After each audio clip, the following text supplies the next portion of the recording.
For this tutorial guys, I'm making use of 1.5 yard of fabric, my matching zip, bias, thread, my ruler, my tape rule and also my chalk. So let's get on with the tutorial. The first thing I'll just go ahead to do is to fold my fabric in two to cut out the front piece. Let's take all our body measurements guys. So the first thing I'll be going ahead to do is to mark a line that's going to serve as my starting area and also as my shoulder line. So for my starting line, I'll just be going down by my half length, which is at 16 and a half, and I'll just go ahead to mark it. And also for my full length, which is 25 inches. So I'll go ahead to use my ruler to connect these lines together. So guys, for my shoulder area, I have 16 divided by 2, that gave me 8, and I'll just mark it there. And from that point, I'll just be going down by 1 inch, which is going to serve as my shoulder slope. And after taking my shoulder slope, I'm going to place the tape rule downwards and mark 8.33 inches, which is my armhole measurement. So I got this by dividing my bust by 6 and then adding 1.5 inches whatever I have. And so I'll just connect these together in a straight line. So after this, I'll just go ahead to divide whatever I have there by 2 and I'll just mark it there, which is going to serve as my midpoint. So from there, I'll just be going inward by half an inch to create my armhole slope, and I'll just use my ruler to connect all these lines together. After that, I'll go ahead to take my bust measurement, which is I'll go ahead to take my bust measurement divided by 4 and I'll add 2 inches to that and mark it at that point. And then I'll do the same thing for my waist and also for my hip. So in order to determine where your hip is, place your tape rule on your waist and then just go down by 8 inches. Remember to add stitching allowances and also the body allowance. With that done, I'll go ahead to connect all my lines together. At the neck region, I'll be going in by 3.5 inches and then be going down by 5 inches depending on how deep you want this to be. And after that, I'll just go ahead to connect these together. With that being done, I'll just cut through, and note that at the neck region I did not create my shoulder slope, so I just created that, and do well to add half an inch before cutting that shoulder area. I'll fold my fabric in two to cut the back piece and I'll give 1.5 inch for zipper allowance. From the shoulder line in the zipper area, I'll just be going down by my half length and then I'll just go in by half an inch and then just connect it to the 1.5 inch that I have on my zipper allowance. This is to avoid the bulginess at that area.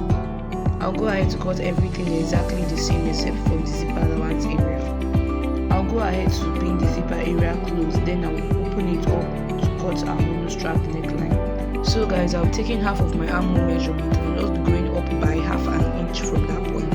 And then I'll just go ahead to connect it to meet the 5 inches that we took earlier for our neck depth. And then at my waist region, I'll just be going down by 2 inches and I'll just go ahead to locate half of my full length measurement and I'll just mark 2 inches away and then I'll just connect these lines together. So I'll just go ahead to cut out everything.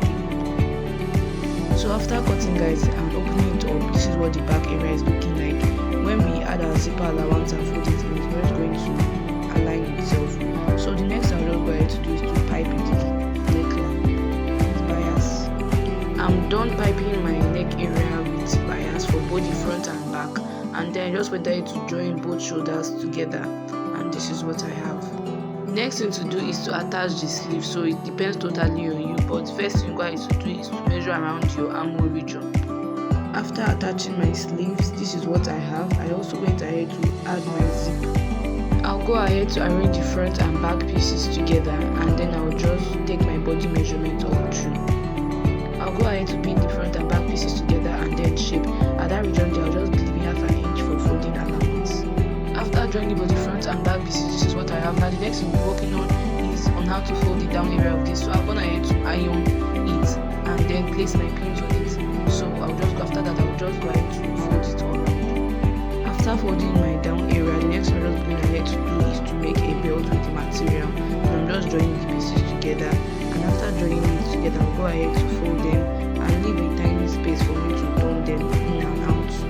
And after turning them, I'll just go ahead to close it. So guys, after folding, this is what I have. Can you see that I curve this area? After, I'll just go ahead to iron everything together. So guys, I'm gonna ahead to cut and then to stitch close the place that is going to help us to create our belt hole. So this is just 3 inches long and also have an inch wide. I have 2 of these pieces and I'll just go ahead to turn it to the correct side. And this is what I have.